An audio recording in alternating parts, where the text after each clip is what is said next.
The final thing that I just want to talk about is mandatory reselection. It's one which has got a lot of hackles up. And I think that's really crucial that we have mandatory reselection, because that will make members of Parliament much more accountable, I think, to their members, much more in tune with their members, and I think it'll make them better representatives as well. You know, when we had mandatory reselection in the past, in the early 1980s, there were very few people deselected, you know. Some people have tried to characterise this democracy roadshow as a deselection tour, and that's just rubbish. I mean, there's a number of Labour MPs who I would love to see deselected, don't get me wrong. And I think they know that I feel like that. They'd like to see me deselected, I can tell you that too. And believe it or not, I used to be popular when I was first elected in 2010 with the PLP, but not anymore, sadly. But it wouldn't be my decision, nor should it be my decision. It would be down to the members at each local constituency. And I think that any member of Parliament worth their salt who's doing a decent job in representing their constituency, having a good relationship with their members, an honest and full and frank conversation. You don't necessarily always have to agree. I know someone say, well, we're not a delegate, we're bloody delegate to the GCs, to members. And well, we're not really asking them to be delegates, but we're just asking them to be Labour representatives, to actually honour Labour's values, to honour and respect Labour's policies, to respect Labour members. Because without Labour members, none of them would be there. And for those who say, and indeed I was on Channel 4 last night and they were saying about Chuka Ramuna and he switched you like we're all dogs. And they said, well, what about because I was saying, look, Chuka's a bright bloke, but he's increasingly irrelevant. And they would say, oh, do you mean, are the 32,000 people that voted for him irrelevant then? I said, well, no, of course not. But they only voted Labour or voted for Chuka because he was standing as a Labour candidate. They voted for the Labour Party and the Labour policy agenda. Actually, he got a bigger margin, ironically, because of Jeremy Corbyn. I mean, although a lot of people are thinking, and they say this, it's because of the force of their own, personality and their great acumen as campaigners in their local constituency. And yes, there will be some MPs, most MPs will have a bit of a personal following, but it's not enough to see the sort of level of increase in support that they got this time. It's because we had a common sense socialist programme which inspired people, and because we had a leader who people genuinely believed in. And, lots of people really, really do support, as I've already said, 70 to 80%. Did you see the Giles Brandreth going around looking for secret socialists in Gillingham, the capital of the home counties? And he had a clipboard like this, and he went stopping people, and he was asking them if they supported things like that. And they were all agreeing with it. And then he said, well, you're a secret socialist, so what do you mean? And he said, well, these are the policies of Jeremy Corbyn. He turned it around as a big picture of Jeremy, and they stepped back, in horror at that.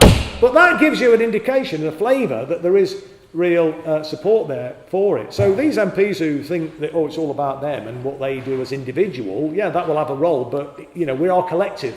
And it's about, what we do together as a party and the policies that we are standing on. And for anybody who thinks that their mandate is exclusively and only from the electorate, well, that is true. The mandate does come from them. But my response to that is, well, go stand as an independent, pal, and see how far you get. Because they wouldn't get elected. That's the truth of it, And if they believe that, they should go and they should stand as independents if they're not prepared to accept the members having a greater involvement. Now, that's not part of the terms of reference of the Democracy Review. The Democracy Review is focused on these other areas, and there's a few other areas as well, how, BAME, Labour and all that kind of stuff. I haven't got time to go into all those details. But there are, I think, 4 or 5 motions down from different constituency Labour parties, one of whom is Labour International. I think their motion is probably the most comprehensive and probably the one that we ought to get behind. That's the one I'm urging people to get behind. And what that would do is stipulate that open selections would have to take place in the 4th year of a parliament.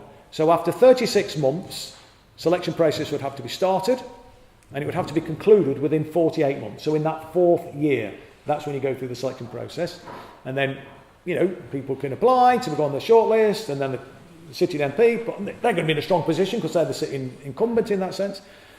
And, a decision will be made. The other element of the Labour International's resolution motion is to say that for where we haven't won the seat, whereas an opposition party, that the selection process would start after 12 months, so we get our candidates in early. Now that seems to be a perfectly reasonable proposition, it seems to me. I think it would be incredibly powerful statement for all MPs, to those that aren't deselected obviously, and some potentially will be, but to have that endorsement of their members, that's a real feeling, it's like a morale booster, I think, isn't it? And what it would do, of course, is bring us into line with every other democracy, as far as I'm aware, in the world. It's not that extraordinary for sitting members of the legislature to go through like a primary process. So why should we be any different in this country? I mean, if you look at any elected position in Britain, in community organisations, in trade unions, local authorities, and the rest of it, people go through a periodic endorsement process, don't they?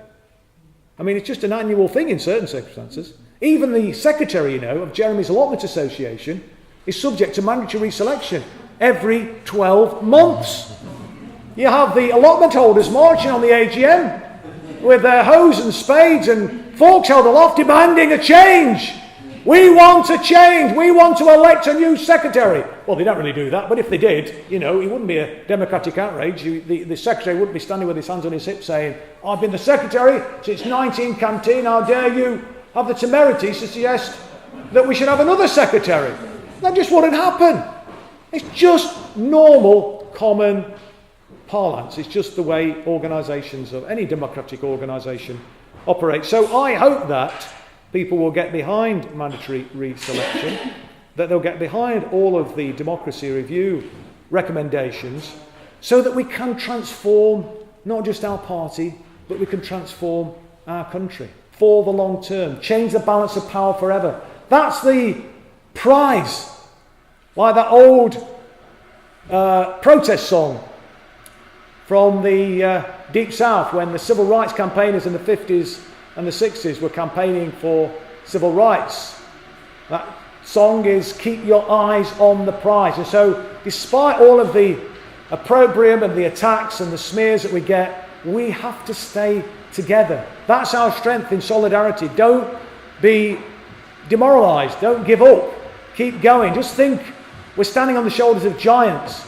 The trials and tribulations that people that came before us went through, what the Tolpuddle martyrs went through, what the early trade union other trade union members went through, and the early parliamentarians and Labour Party members.